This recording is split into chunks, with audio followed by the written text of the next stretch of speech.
What's going to happen? What do you need to pay attention to? And what's the final score going to be? Zach Blackerby joins me for this week's crossover edition of the Locked On Ole Miss podcast. You are Locked On Ole Miss, your daily podcast on the Ole Miss Rebels, part of the Locked On Podcast Network, your team every day.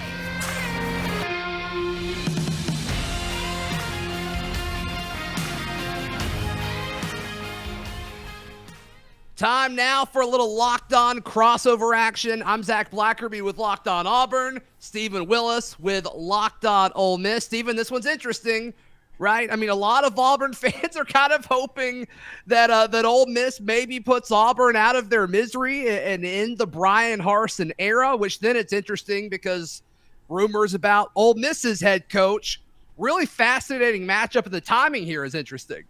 Yeah, it should be really interesting with everything that's going on at Auburn. But Ole Miss has several storylines of their own that they're trying to build, potentially towards Atlanta towards the end of the season. They're starting to see like hazy focuses of the Mercedes-Benz Stadium. So they're thinking that it's a sold-out stadium. They are genuinely fired up for this game, and we know all the issues that Auburn's having. But the storyline for Ole Miss fans is going to be what could happen, not necessarily what is happening.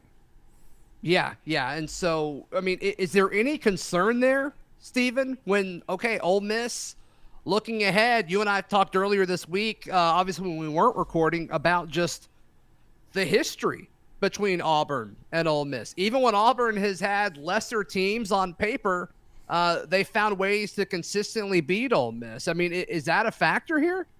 Well, I think it's always a little bit of a factor. Like if Ole Miss has an 80% win probability in this game, you need to go ahead and drop it down to 70 because you got to just basically bake in that crazy stuff could happen. You go to Auburn last year with a team that won 10 regular season games, your starting quarterback and all your wide receivers gets hurt. Weird things happen in this series. Against Auburn in 2020, there was the play where the returner touched the ball. Ole Miss recovered it and would have gone up 14. They ended up losing the game by 10. It would have been the game-winning play, but Ole Miss ended up losing that because of an egregious official mistake. But a lot of weird fourth down situation calls in that one too by Lane Kiffin. There's just bizarre things that happen, man. This is just a weird game. It hasn't slanted in Ole Miss's direction very much over the last few years. But, I mean, this year, this is one of those games where if Ole Miss lost the game, it's not going to be viewed as favorable to the Ole Miss staff or anybody around. This is viewed in a way similar to where some years Vanderbilt is looked at by the fan base. Now, this isn't an insult to Auburn. It's just, this is like a bottom third SEC team playing in Vaught-Hemingway stadiums, and it's important that you play that team and not the logo on the helmet that's coming into the stadium. Yeah. And the headline I mentioned going into this show, Stephen, and there's a reason why a lot of people say there's a chance that this is Bryan Harsin's last game coaching as the Auburn head man, and we'll see if it happens. I'm not sure. I don't think it's going to. I think there is a feeling that it's either going to happen after, of course, if Auburn loses to Ole Miss, or maybe after the Iron Bowl at the end of the season. But there's so many rumors, right? And you're hearing this. It's Paul Feinbaum's bringing it up, tying Lane Kiffin to potentially being one of the 3, 4, 5 names to watch if Auburn does move on from Bryan Harsin. What's the Ole Miss point of view on this? Come on. Lane Kiffin's not going to Auburn. It's a situation where there's nothing Auburn really can offer, like legitimately offer. You can throw history and stuff that happened 10, 20 years back in there. And yes, if you add that on there, Auburn has some stuff to offer, but Ole Miss is 17-3. They're paying Lane close to $8 million a year. They can go up to $10 million a year. They have state-of-the-art facilities. More to folks that aren't coaching. Well, yeah, that's another thing altogether. I mean, I think that's a plus if you're Lane Kiffin. I mean, the best gig in the world is former Auburn head coach, right? So there's about 4 of them right now. Or Gus Malzahn there. Are they still paying Terry Bowden? Sometimes it feels like it. No, but I think it's going to be interesting. And Stephen, I don't think it's Lane Kiffin. I don't think Auburn's next coach will be Lane Kiffin.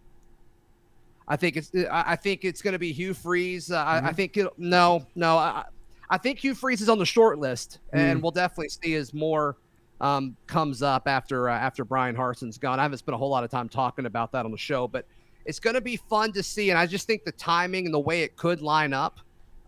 It's always fun to be the team that ends an era for a head coach in the SEC, right? I mean, Auburn got to do that a few times with LSU, which I think is always fun to see. So we'll see if it happens with Ole Miss. Like I said, I don't think it's going to. I think they're going to keep him through the end of the season. But to me, that's the biggest storyline. Something that you've talked about, though, building up to Atlanta, Stephen. What do you want to see from Ole Miss as they hypothetically continue to build towards representing the SEC West in Atlanta? Because that's obviously the goal for these guys. Yeah, listen, every game they've gotten better offensively, from Troy all the way up until Vanderbilt. Just pieces of the offense has improved for each time. Jaxson Dart in the last game, other than 2 passes, played really well. I want to see that next step. I want to see 25 of 32 passes with no interceptions. Now, I don't want to see necessarily 448 passing yards. Yeah. But I do want to see him be effective in the passing game, because those weapons on the outside are going to cause teams to have to play the run game even differently. And Ole Miss is already at the point where if they can run the ball on you, it's over. I mean, you have no chance because they can be so effective doing it. But if they get scared about receivers on the outside running past them to where safeties and defensive backs can't rush up to stop the run, this offense is officially a problem. Yeah. Yeah, I think when you look at, and we'll talk more specifically about matchups in a second, Stephen, but you talk about Ole Miss trying to take that next step in the passing game with Jaxson Dart. That's really the thing Auburn does best. I mean, this Auburn team doesn't do a whole lot very well, but the pass defense, I think, is the strength, which is a little surprising because you lose an All-American and Roger McCreary to the NFL draft, but the corner play is started a little rocky. I think corner is definitely a position of strength for this Auburn defense. I think the safeties and defensive backs have been pretty good. I think Ole Miss is going to run it. I think they're going to run it. And then, of course, that'll open up the pass as it will in any offense. But I'd be a little surprised, Stephen, if they threw it first before establishing the run. I think they will run the ball first. I think it'll look real similar to that Vanderbilt game that Ole Miss played this past weekend. And that was just Vanderbilt. They sold out to stop the run. Auburn knows they have to stop the run. And then in the second half, the pass opened up. And then the big plays just came. But Auburn's a better defensive team than Vanderbilt, so it won't be 3 one-play drives like it was up in Nashville. But it could be a similar type game plan situation on the offensive side of the ball. Right. All right, coming up, we're going to talk about some of these matchups. Maybe the most hyped up player for Ole Miss over the course of the offseason versus maybe the most underperforming Auburn Tiger. We'll touch on that in just a moment on this Locked On crossover edition. Locked On Auburn, Locked On Ole Miss. But first things first, Stephen, we got to talk about our friends at BetOnline. You've got it down there in the graphic. Ole Miss favored by 14.5 points. This feels right to me. I think this is a good number set by our friends at BetOnline. Yeah, this is a line that I don't know if I would touch. It looks like it's about right. A couple of points below, a couple of points above it, and there's not really too much complaining that can happen. I think they got this one about right. Yeah, I think if it was creeping up to 17, that's where I kind of get a little bit more of, okay, maybe Auburn can cover here. But right now I'm kind of leaning towards an Ole Miss. Ole Miss went in Vegas. But we'll get to our official predictions later in the show. The over-under at 55.5 at BetOnline actually seems a little high to me. Yeah, other than that Vanderbilt game, Ole Miss has been an under machine this year. And you just can't take the over yet. Now, against Vandy, they showed signs of life offensively. but I don't think they're going to put up 52 points or some crazy thing against Auburn. So it all comes down to, can Auburn score over 20 is kind of the realm that I think we're dealing with. And I don't know if they can.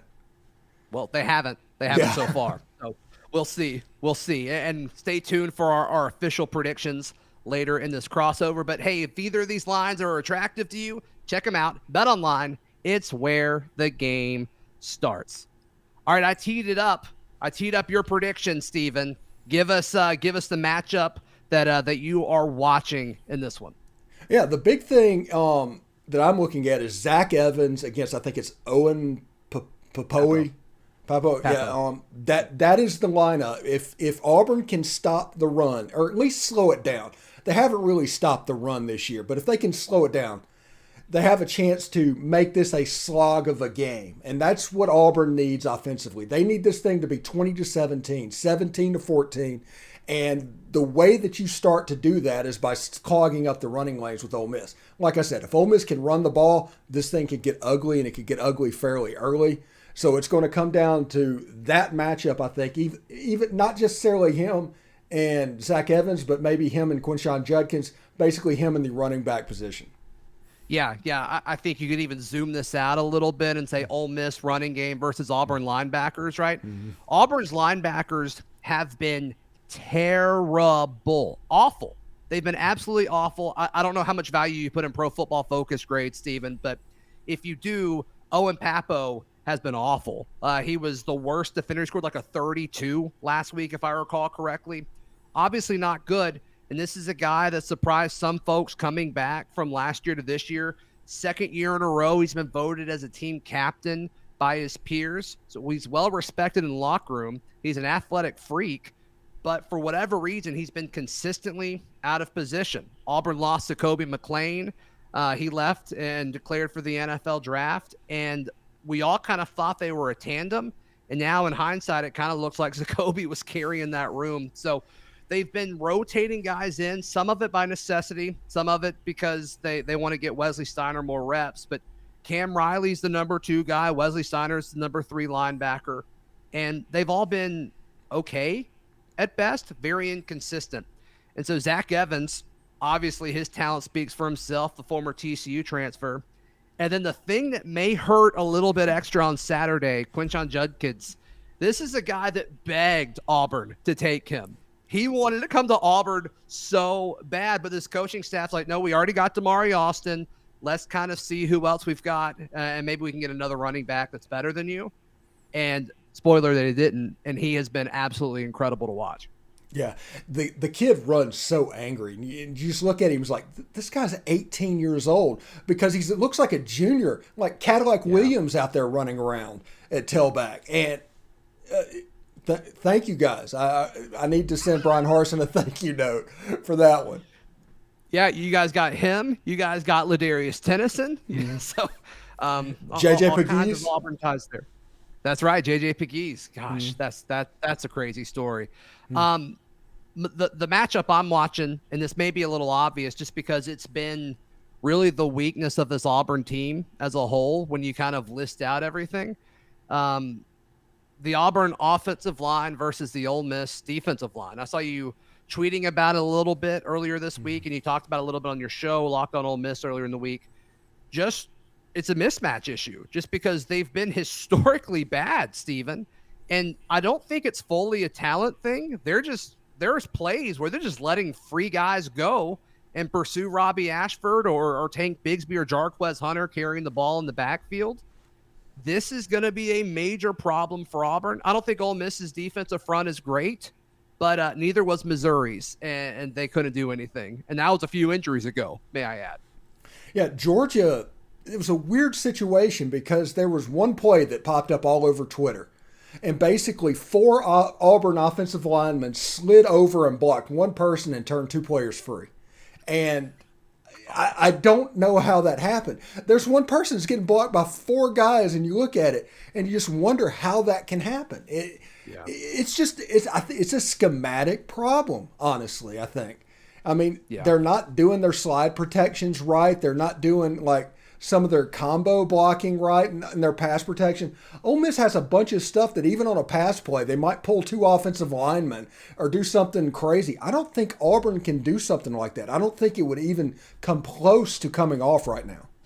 No, I'm there with you. I'm there with you. So, are you expecting the Auburn offensive line to do anything, or do you think this has a chance to be a 3 or 4 sack day for the Ole Miss pass rush, and maybe another limited day running the ball for Auburn? What are your expectations here for this one? If I was Chris Partridge, one thing I would do is I would send 6 pretty much every play on early downs and just clog up all the holes and just completely take away the run game and force Robby Ashford to beat you.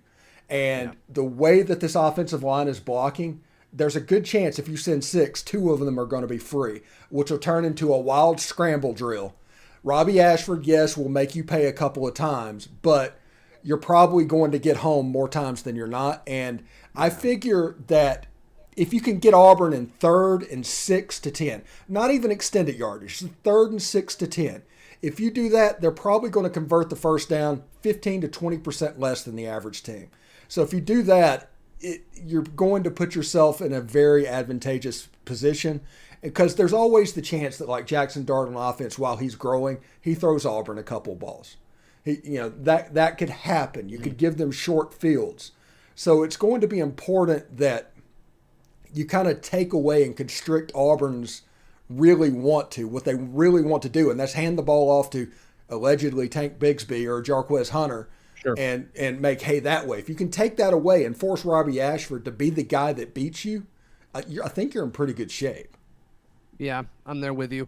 How has it been for Ole Miss home games this year as far as, like, forcing is a weird word to say forcing, but the visiting team having false start penalties? The reason I ask is that was a major issue. Auburn's first road game of the season was last week in Georgia. Obviously, that's a tough place to play. There was maybe some first road jitters, but it's weird because Auburn is jumping off sides at a crazy amount, had 10 penalties, and it's by the older guys. It's by the veterans. It's by these super seniors that chose to come back for their last year of eligibility. Has that been an issue or something that you've seen over the course of this season? Vaught-Hemingway is kind of a notoriously quiet stadium, but I say that to say this.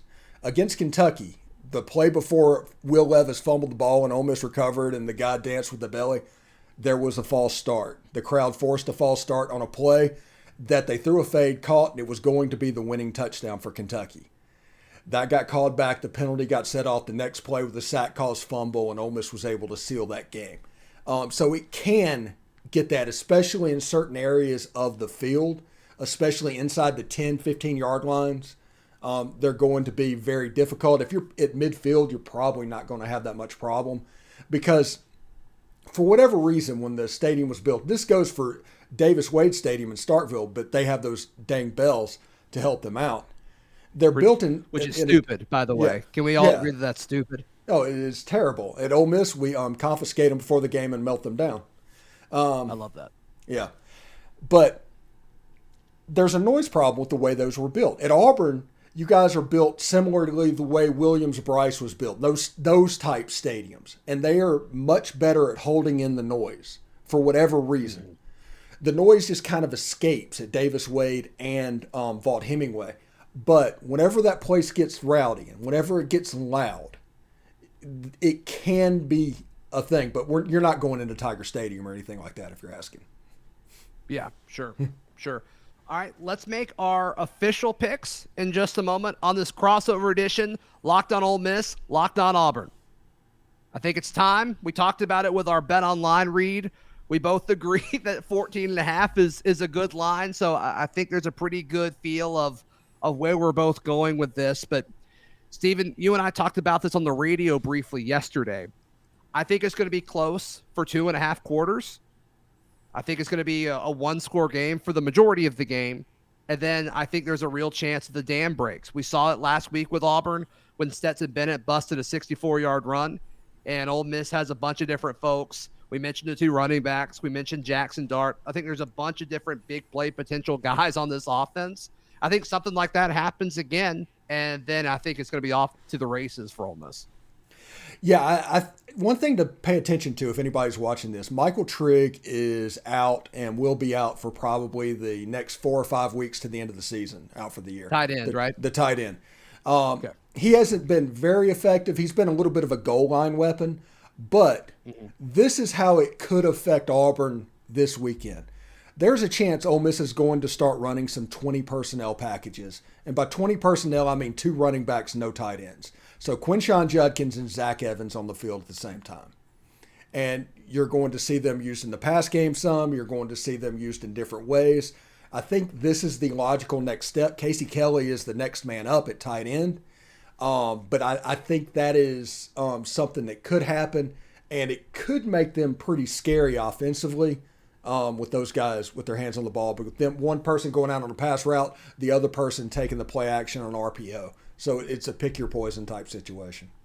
Yeah, and once again, that's putting pressure on what position? The Auburn linebackers, which I think has been a major weakness. And so if I'm Lane Kiffin studying this Auburn defense, why wouldn't you go after the weakest link? Yeah, and Lane Kiffin, one thing he does is he is going to run something until you stop it. And then he's going to do something else. He's not going to change for the sake of change. He's going to do something that's working over and over and over again. That's the reason receivers like Amari Cooper had like 16 catch games. It's because nobody could cover him. Sure. Yeah. Stop it. You know what we're doing? Cool. Stop it. No, totally. And why wouldn't you do that? Another thing Lane Kiffin does is he likes to troll, which I think is great. Yeah. You informed me and educated me earlier in the week. JJ Pegues, he's in sometimes in like goal line or heavy sets as a lead blocker.